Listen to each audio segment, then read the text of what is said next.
First off, I was going between Drumdewen and Auldearn. I met the devil and we talked, and I promised to meet him in the night time at the kirk at Auldearn, which I did. He stood in the reader's pew with his big black book in his hand. There I came before him and renounced Jesus Christ and my baptism. And so, from head to toe, I gave him myself. Margaret Brodie held me up to the devil. He bit me on the shoulder and marked me there, and from there sucked out the blood and spat it into his hand and proceeded to wipe it on my head and face. He said, "I baptise ye to myself in my own name." After a while, we left. Within a few days, he came to me around Inshook. There, we had carnal copulation. He was a meikle, black, rough man, and would put his whole weight on me while we had carnal dealings. His member is exceedingly great and long. No man's member is so long and big as his. He would roll among us like a weath horse amongst mares, no matter who was there. None of us had any shame. Why should we have shame? But especially he had no shame. We had carnal dealings whenever we wanted, and he would change his shape whenever he pleased. Sometimes he'd be a deer or a horse or something else. No matter what, we'd never refuse him. Sometimes he'd turn up to my house in the shape of a crow or a horse or a deer or another animal. Straight away I'd know his voice and would go to him and have carnal dealings. Some of the younger, lustiest women would have great pleasure in their dealings with him, far more than with their own husbands. They have great desire for it, as much as he can give them and more, and never think shame of it. He's more able for us than any man can be, although I should never compare him to a man. Only he is heavy like a sack of malt, and his nature cold as ice.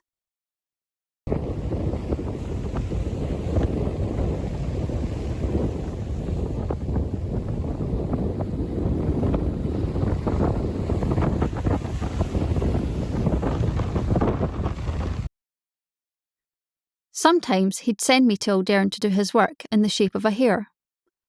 One morning, around dawn, I was in the shape of a hare and sent to Auldearn. Patrick Papley's servant in Kilhill had been doing some labouring, and had his dogs with him.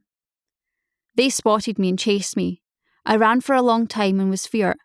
Luckily the house was near, and a door was open, so I went inside and hid behind a chest. The dogs followed me in, but went to the other side of the chest, forcing me to run out again.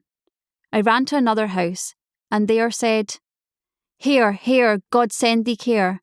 I am in a hare's likeness now, but I shall be a woman even now. Hare, hare, God send me care." And so returned to my human form, just as I am now. Sometimes the dogs do manage to bite us when we are hares, but will never kill us. When we return to our human form, our bodies are still covered in scratches and bite marks from the dogs. Sometimes we'd take the form of cats, and we did nothing but cry and rend and tear and fight with one another, and also still have the scratches and wounds that are sore when we return to our human form. When one or more of us are shaped like cats and meet with our neighbours, we will say, "Devil speed thee, go thou with me," and immediately they will turn into the shape of cats and go with us. When we are crows, we are bigger than ordinary crows, and will perch on branches of trees. When we went in the shape of rooks to Mr. Robert Donaldson's house, the devil John Taylor and his wife went through the kitchen chimney and went down upon the kraut. It was around lambing time. They opened the windows and all went into the house, and got beef and drank there. But we did no more harm.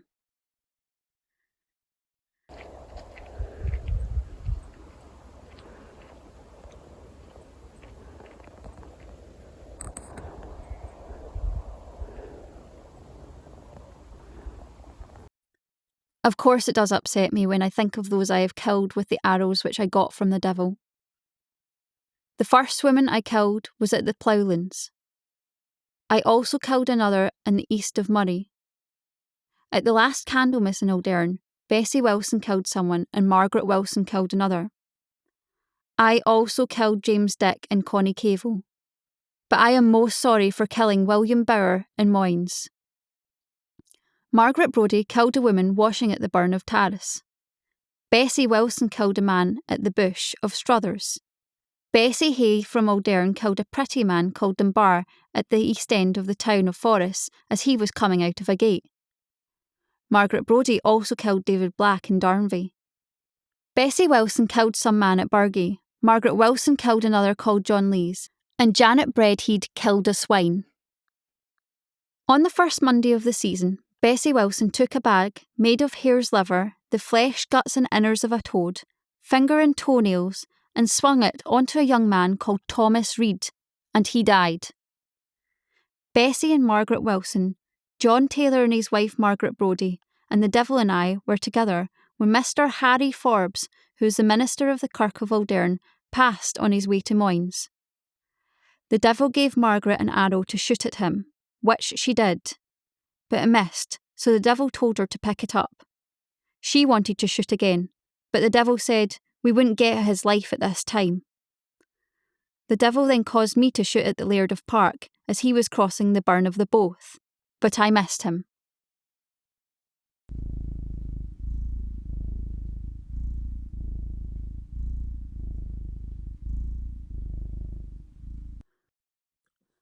We would go to several houses during the night. We were at the last Candlemas in Errol's Seat, where we'd go to eat and drink a lot. The devil sat at the head of the table with all the coven about. That night, the devil wanted Alexander Elder to say grace before we ate, which he did, saying, "We eat this meat in the devil's name, with sorrow and shit and meikle shame. We shall destroy house and hold, but sheep and goat until the fold. Little good shall come of the four, of all the rest of the little store." And then we began to eat. When we were done, we looked steadfastly to the devil, and bowing to him, we said, "We thank thee, Lord, for this meat."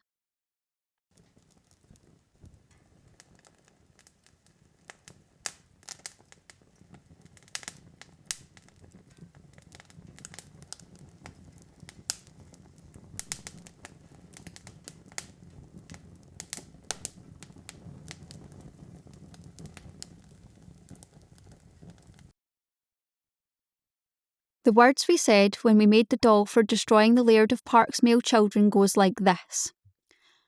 "In the devil's name we pour this water amongst this mould, for land dying and ill healing. We put it into the fire, that it may be burnt both stick and stour.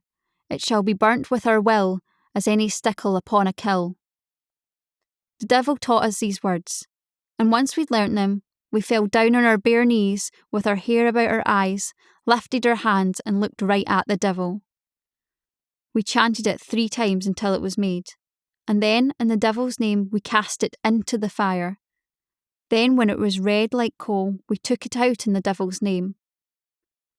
Until the doll is broken, all male children the Laird has will die. It's a strong curse.